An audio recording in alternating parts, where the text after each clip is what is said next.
Hello বন্ধুরা, ছাগল কেনার জন্য চলে আসলাম। কেনা হয়ে গেছে, এখন জবাই করার পালা।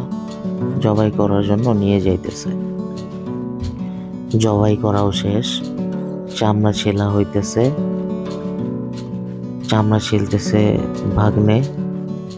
ভাগ্নে খুব সুন্দর করতে পারে। সবাই ভালো করে চামড়া ছিলতে পারে না।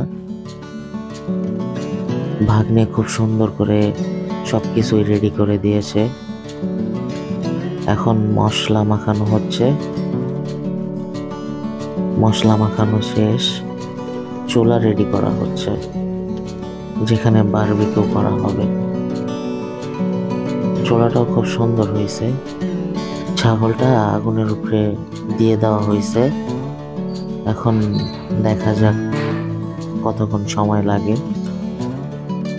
ধোঁয়া উঠতেছিল অনেক, তারপর আস্তে আস্তে সবকিছু ঠিক হয়ে গেছে।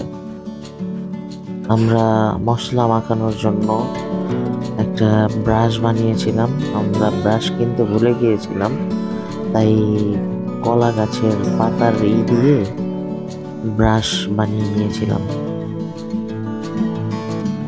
হুট করে বারবিকিউর প্ল্যানটা মাথায় চলে আসে। তারপর সবাইকে বলি। সবাইকে বলার পরে সবাইও বলে যে আচ্ছা ঠিক আছে, করা যায়। তো সবাই মিলেই আমরা আয়োজনটা করেছিলাম। আজ তো ছাগল বারবিকিউ করার মজাই আলাদা। সবাই একসাথে আনন্দ করতেছিলাম।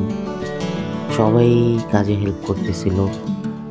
সবাই খুব আন্তরিক ছিল। সবাই একে অপরকে সাহায্য করতেছিল। ভালোই কাটতেছে সময়টা, খারাপ না। এখন রাত 3:10। এখানে বারবিকিউ পার্টি চলছে, আর এখানে রুটি বানানো হচ্ছে। দাদু এখানে তাকাও। ইনি হচ্ছে রুটি ভাজতেছে, আর উনি রুটিগুলোকে বেলছে। আর ইনি হইতেছে বারবিকিউ তৈরি করছে, ঠিক আছে?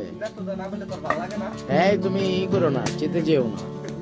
আর ওই যে ওইখানে দেখেন,